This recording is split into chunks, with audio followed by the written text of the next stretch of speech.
Hello, everybody. Welcome to another episode of Meet the Greek, the podcast we launched here at Fred Hutch Cancer Center. I'm very excited today to talk to a wonderful colleague and friend, the Associate Professor, Dr. Heather Parsons, who joined us recently to lead as the program head, the breast cancer program here at Fred Hutch. Heather, welcome. Thanks so much, Petros. Thanks for the invitation. I'm so glad to be here. I'm so excited to talk to you today. And I have to tell you, there's so much going on in breast cancer. We try in GU medical oncology, I'm a GU medical oncologist myself, to keep up and learn from other cancer types, and breast cancer, of course, leading the way. And with you here joining us at Fred Hutch, I think the possibilities are endless. So I just want to express my enthusiasm. And I will start by asking you, Heather, just to give us a little bit of background of your journey so far in life and your origin, of course, the destination here in Seattle. Sure. Thank you. And thanks again for having me. I was a Northeasterner until very recently. I did my medical school, my college, lived my life in the Northeast, and then after finishing fellowship in Baltimore, Johns Hopkins, I went up to Boston and was there for 10 years. And I got really excited about being a breast cancer doctor because I love taking care of breast cancer patients. I think it's a special privilege to be able to both do something that is where you can get super deep on the science and the understanding of the disease itself, but also form these really long-term relationships with people, which is such a special part of being a breast cancer doctor, also a GU doctor, I think, too. But I also was fascinated by the idea that we have breast cancer is so prevalent, and most people, because of our early screening as well as our effective therapies, do really well, but still we lose more than 40,000 women in just the United States every year to breast cancer. And the idea that you could take that problem of how do we find out who needs therapy and how much therapy has been really intriguing to me, and still remains a problem that I really want to solve. And so I got really excited about that in fellowship, and then during my time at Dana-Farber, I was able to dig deeply into research doing just that with circulating tumor DNA. And then when I got started to think about coming out here and the possibility of leading the program here, I felt like it was an opportunity I couldn't pass up, despite being away, a very far away from our friends and family, most of them. It was a really exciting time to come to the Hutch and to be on the West Coast too. Thank you, Heather. What a wonderful journey, and thank you for outlining the why, right? Our listeners, span across a spectrum, community colleagues, oncology practice, patients, advocacy groups. It's a broad audience out there. And I always love when, people like you say the why they went to this direction, practicing oncology, choosing breast cancer in your case, and also doing research. And speaking about research, you have done so much work, Heather. It's really, really impressive. Despite that you're so young, you're so accomplished, I have to say. Tell me a little bit about, your focus of your research. I know circulated tumor DNA is a big example, but I will let you describe a little bit more. Sure. Thank you. So I was fortunate to both have a background in laboratory science and also in public health, and then also to meet the science of what was very early days when I was just a fellow at Johns Hopkins. It was with the circulating tumor DNA. And that's basically, it's that all of our cells in our body release tiny bits of DNA, which are the codes that tell the cells how to make cells, or the cookbook for the cell. And it's just the short pieces of that code are let out into the circulation. And we've known about this for a really long time, but since the 1940s, actually, but we didn't have the technologies to be able to really decipher those codes very accurately. We also know that cancer generally, and breast cancer too, is a disease of changes in the genome of those codes. And so because we now have these very sensitive technologies to be able to read those codes and just even tiny bits of them, we could suddenly discover and decipher the changes in the cancer from a tube of blood. And so this is something that, again, I sort of got very excited about it when I was just a fellow. And at the time, it wasn't something that was widely known or certainly wasn't being used. But in this spans of about, 10 years or so, it's just exploded. And the research that I've been able to do and to lead has focused on both using this ability to detect the ctDNA, circulating tumor DNA in the blood, both in the early disease setting, when we're thinking about, does somebody still have cancer after we think we got all of it? Or does somebody need more therapy to get rid of that cancer? Does somebody need potentially less therapy? Those kinds of questions. And then in the advanced cancer setting, we can also ask questions like, is there a better treatment for this kind of cancer because of a change we see in the code, in the DNA coming from the blood? And so those have been some of the kind of broad topics that I've really been able to focus on. And it's been very exciting to be part of this research community because it has really moved so quickly and because people are so curious and excited about the potential for these technologies to really change how we care for patients. Wonderful said, Heather. It's really impressive to see the pace of the field changing, and of course the technology that enable us, to do those things and utilize tools like 3DNA and others, for hopefully optimizing patient outcomes. Do you foresee a future, Heather, where DNA might actually, I wouldn't not say replace, but complement imaging in terms of minimal residual disease detection that may actually trigger us to change treatment before scans, let's say, change? Yeah, I hope so. And I think we're getting closer. I mean, in bladder cancer, there was just this very exciting study that showed that guiding therapy based on not imaging detected changes in the cancer, but ctDNA detected changes, that was effective in improving how long people remained cancer free. In breast cancer, we're a little bit earlier because because of a lot of evidence in the field for not doing scans on a regular basis. We're a little bit behind the time. So we don't scan patients after they've completed all their therapy because we have evidence to say it's not going to help.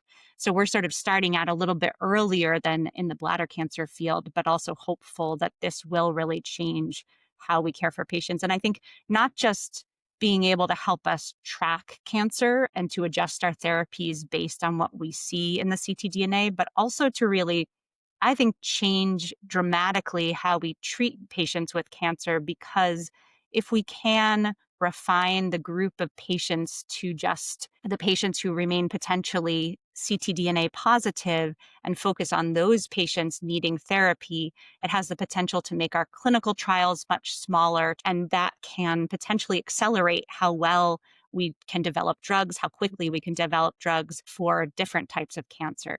And that's still a little bit off in the future. We're not there yet, and I don't want us to get ahead of ourselves. We need to do the hard work to get there, but I'm optimistic that we're on the path toward that.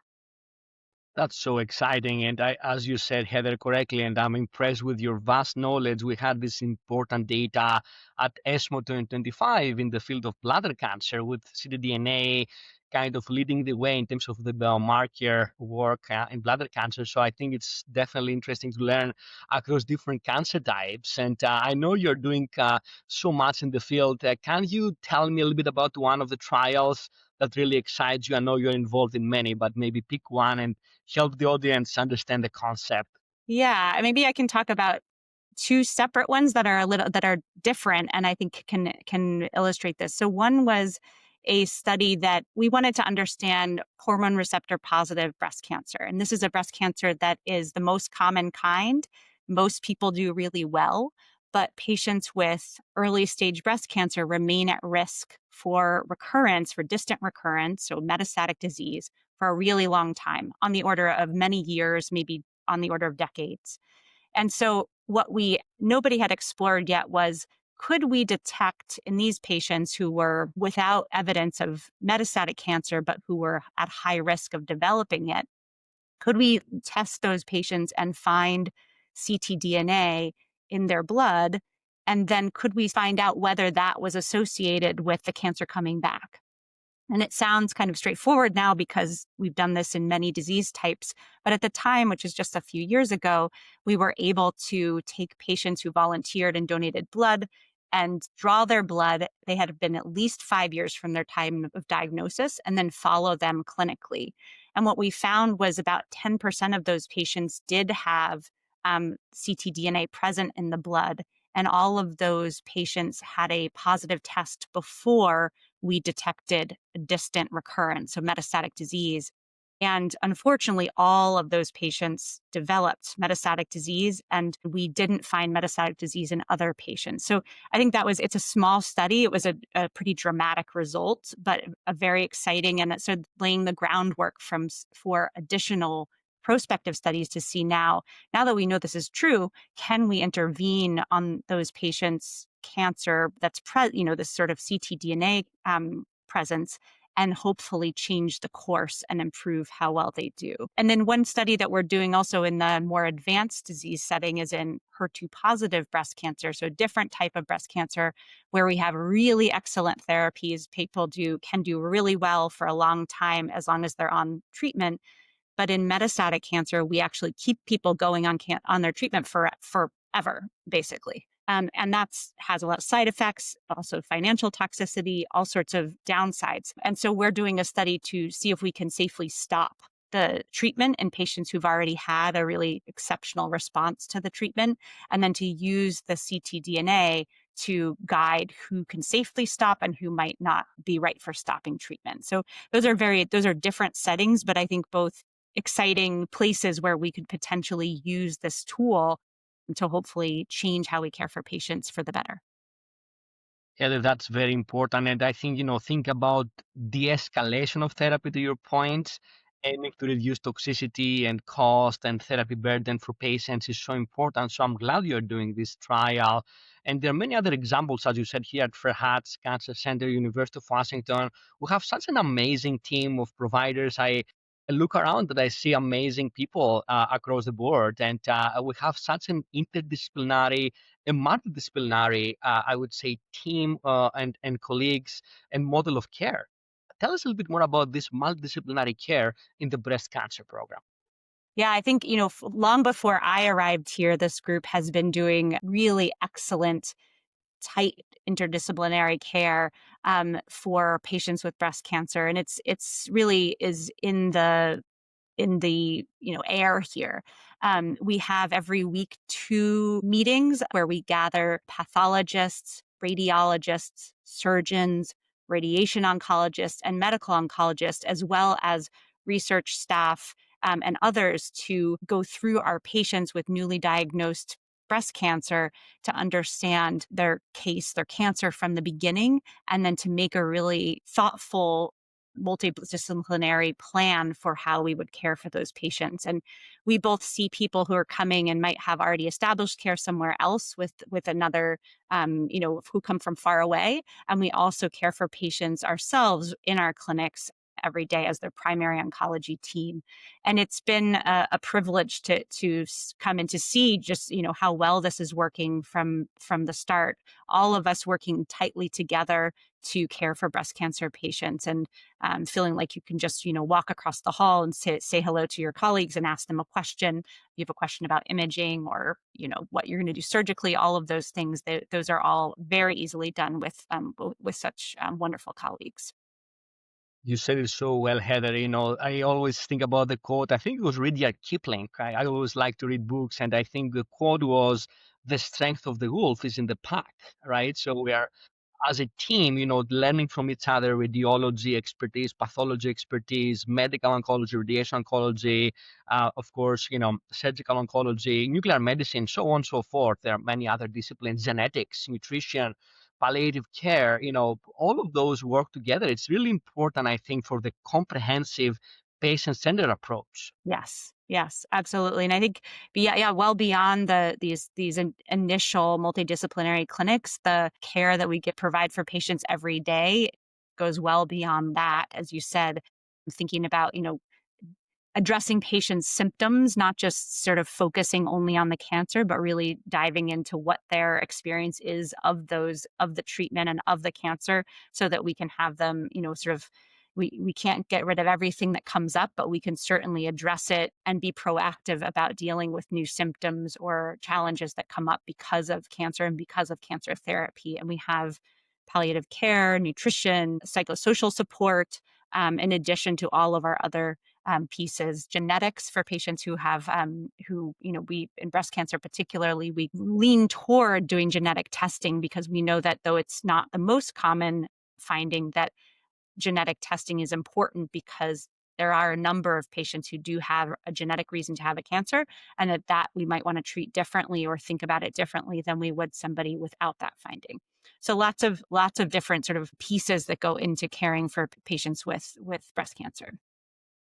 Absolutely, Heather. And, it's really, really important, for the patients and the families, as you pointed out eloquently, that genetic testing can have, two different components, have a tumor genomic testing component, which is for finding potential targeted therapies or the right therapies for the right patient. And as you said, the broader family benefit with germline testing, that is through saliva or blood, that can give us information about potential genetic predisposition to cancer, which can help the patient, but also multiple family members in terms of cancer prevention cascade testing. And I think, all of them are very important, as you said. And we have such a great genetics team. I know we're trying to hire more people to keep up with the demands. Yeah. Yeah. Yes. Dr. Chang is working hard on getting more people in that group because it's such a need and so important to do genetic testing to look for other reasons for cancer. But you're right. I think it's important for people. I think there's some confusion sometimes about what genetics means. And now we have a number of different approaches to looking at the genes from a patient's cancer and from a patient.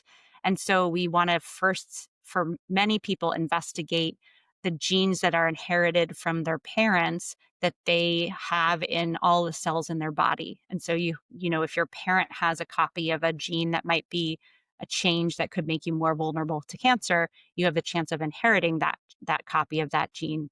And that's one type, and that's, people may have heard of the BRCA1 and 2 mutations, are very commonly known. There are many others that can be altered that can lead to more likely to having cancer. But then there's also the somatic testing, which you were also referring to. So looking at the cancers, the gene changes in the cancer specifically. So not necessarily gene changes in the rest of the body, but in really specifically in the cancer. But those can give us targets for therapies. And that's really important because there are increasingly drugs that can really specifically address a sort of vulnerability in a cancer because of those gene changes. And so we need to know about those in patients.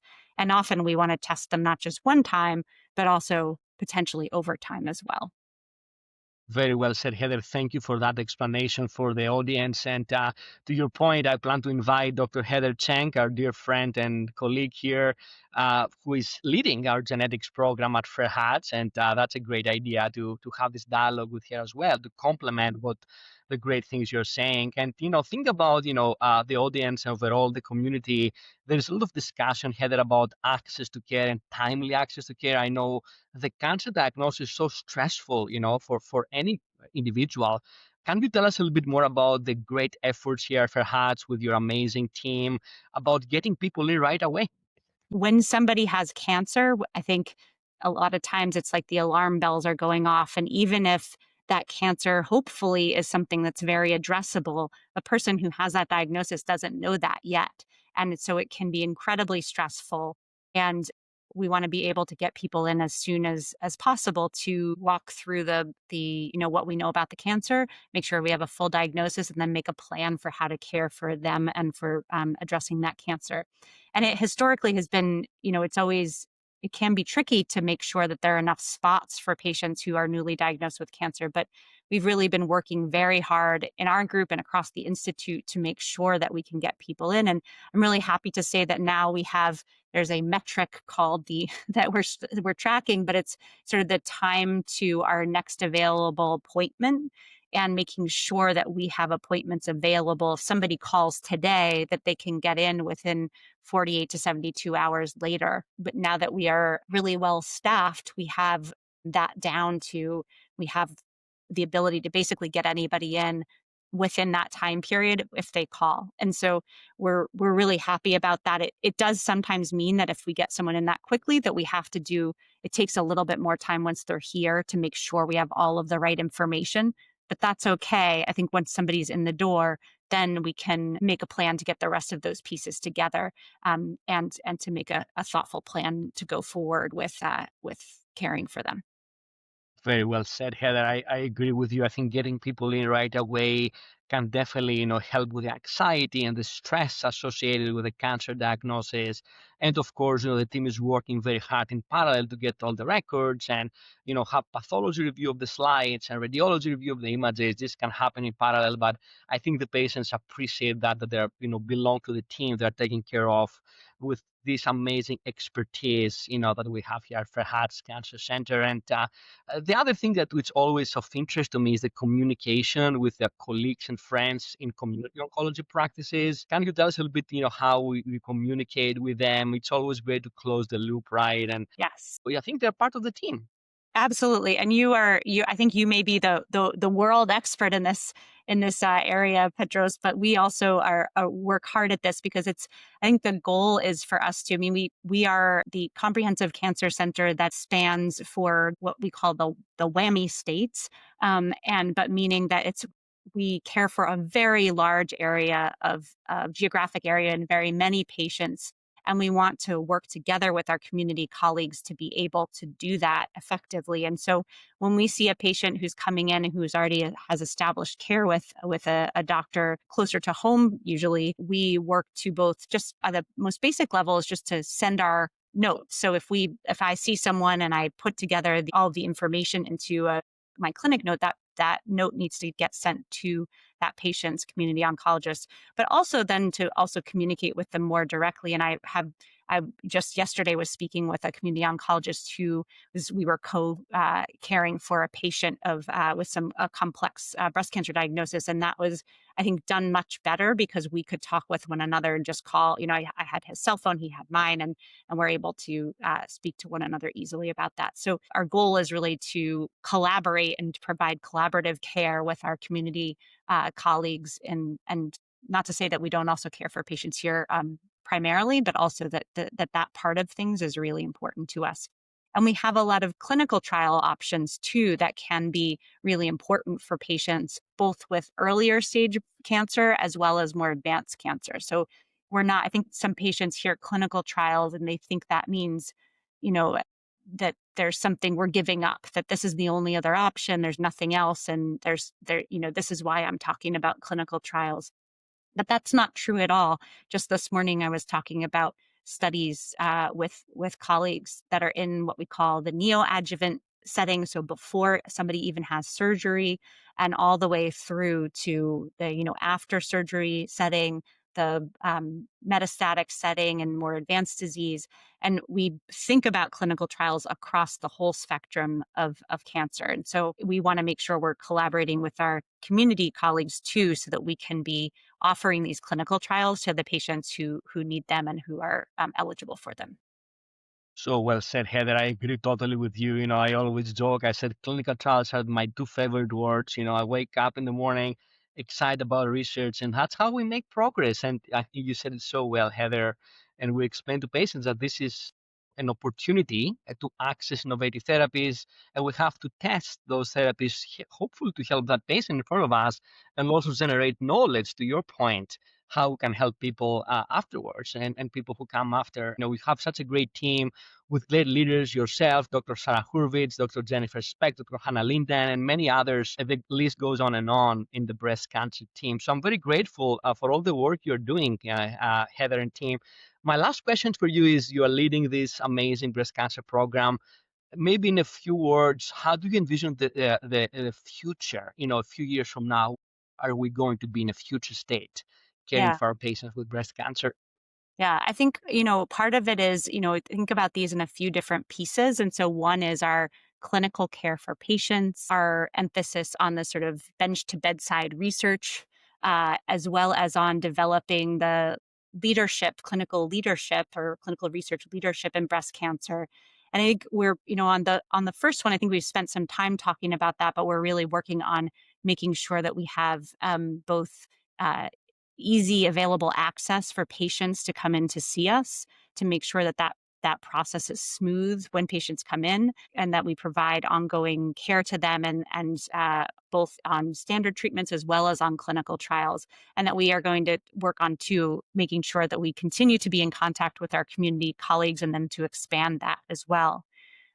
In terms of the bench to bedside, I think this is one of the things I'm most excited about here is that there is, the Fred Hutch has been a phenomenal cancer research institute for a long time. There's a really, really cutting edge science happening here in our colleagues' laboratories.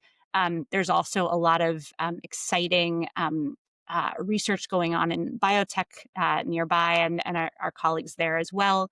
And we have, as clinical researchers, have the ability to really connect those findings in the lab to our patients and the questions that we have. And so I think, really excited about what's the work that's going on in the lab and how we will do that. We will bring that to our clinical patients. And so that's through collaboration with those colleagues, regular kind of interactions, and then thinking about what our questions are and making sure that they understand those and vice versa. And then finally, just making sure that we have this I have incredible colleagues here, and we have a lot of people across the spectrum in terms of how experienced they are and how long they've been here versus how far along in their career they are. And we are working hard to continue to build that our faculty to become the leaders of now and in the future in breast cancer research, because I think it's not going away anytime soon, unfortunately, and we need to continue to develop and iterate on what we've done successfully, and then to address the problems that remain as we move into the future. Thank you so much, Heather. So well said. And I think the future is bright. I would say the present is brighter than the past, and the future will be even more brighter because of the work you're doing with this amazing breast cancer multi and interdisciplinary team here at Fred Hutch, University of Washington. And I think, the patients, feel this important care, and they feel that they are not only have the best expertise and the depth of expertise, but also compassion and empathy, which is, I think essential for care. I want to thank you for all you're doing, Heather. Thank you for the time today. I do this podcast to learn from you, learn from my colleagues and friends here at Fred Hutch Cancer Center. I think we're better together, and we're better when we learn from each other. So I'm excited about this episode. For the audience, please stay tuned, subscribe, and looking forward to more episodes coming up. So stay tuned, and thanks again, Heather, for your time today. Thanks so much, Petros. I appreciate it. It's been great having this conversation with you. Thanks for the invitation. Fantastic. Thank you. Thank you.